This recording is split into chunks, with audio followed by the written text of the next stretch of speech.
le tableau est un petit peu dur à interpréter, là. Mais si vous avez le FluxCore puis le MetalCore, c'est celui-là qui ont les plus hauts taux de dépôt. Je ne comprends pas pourquoi que la ligne n'est pas en haut, celui-là. Mais je ne m'attarderai pas trop avec celui-là.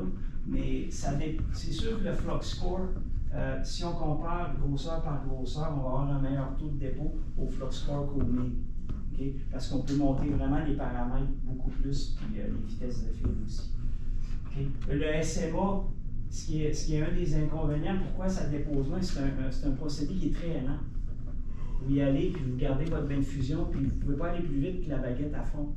Fait que c'est pour ça que des fois, on est capable d'avoir un gros taux de dépôt, mais ça ne sera pas rapide. Je vous donne un exemple, à la 24, si on a de quoi remplir avec ça, tu n'avances quasiment pas pour avoir de quoi de gros.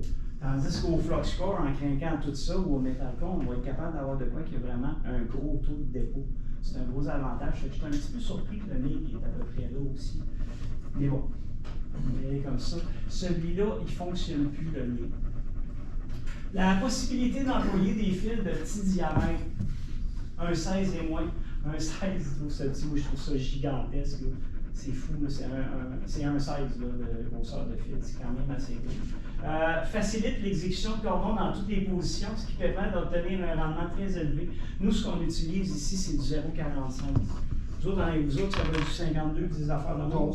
C'est pas mal du 45. C'est pas mal le 16 qui est le plus populaire en industrie, le 45 en général. À ma compagnie, c'était ça, puis on soudait du 1,5 pouce, on gardait ça dans le 45 et l'autre aussi.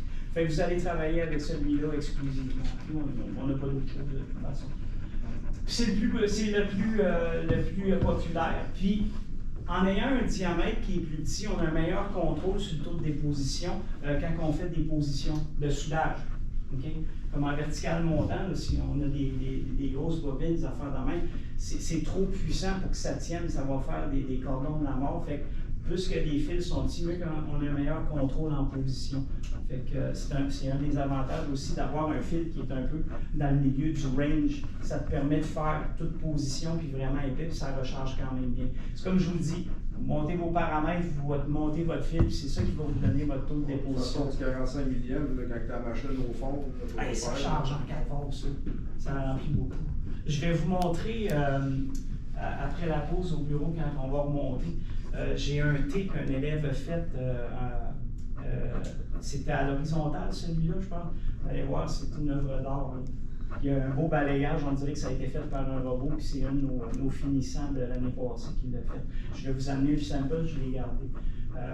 C'est ça, avec ces fils-là, ça nous permet vraiment d'exprimer notre art, comme on peut dire, quand on fait des positions. Il est plus facile à manipuler. Les polarités, les sources de courant. En règle générale, lorsqu'on soude à l'aide des fils fourrés, on emploie du courant continu. Polarité inversée, ça veut dire en DC+. OK?